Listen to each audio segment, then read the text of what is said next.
Now, you've made it clear that you want a Christian theocracy Yes. in this country. You've declared yourself a Christian nationalist. What would that look like in the United States? It would look like fluffy clouds and unicorns, and everybody would be happy. That's my vision. That's your vision. What it would look like in practical terms.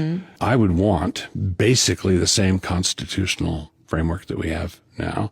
I love the U.S. Constitution. I think it's a work of theological genius. Theological genius. I think because Doug Wilson is a power-hungry monster instead of an actual man of God, he forgot what theology means. Theology means the systematic study of the divine spirituality or religious beliefs, and the Constitution contains none of it. In fact, in the original Constitution, it doesn't even mention God, except religion gets mentioned one time in Article 6, Clause 3, where it says you cannot require a religious test or requirement for someone to serve office. And for Doug Wilson, who is lying through his teeth to enact violence throughout this entire interview, who claims he loves the Constitution, he is then quick to violate it. Do I get to run for office? Do I get to do these things?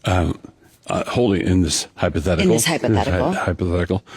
No, you wouldn't hold office because you couldn't vow to uphold the Christian Constitution.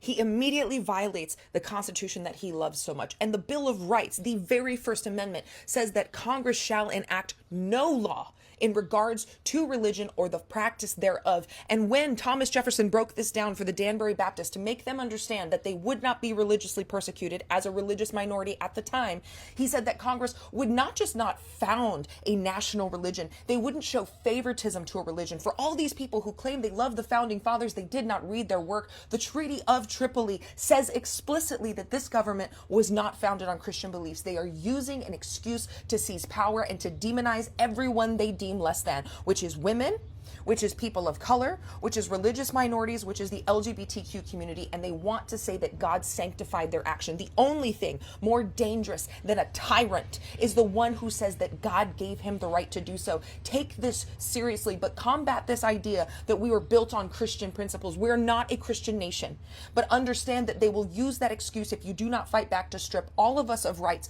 because they want power. This is about money. This is about power. It is not about God, because how dare you use the name of Christ, who lifted women and the least of these up, while you build a system that puts them down.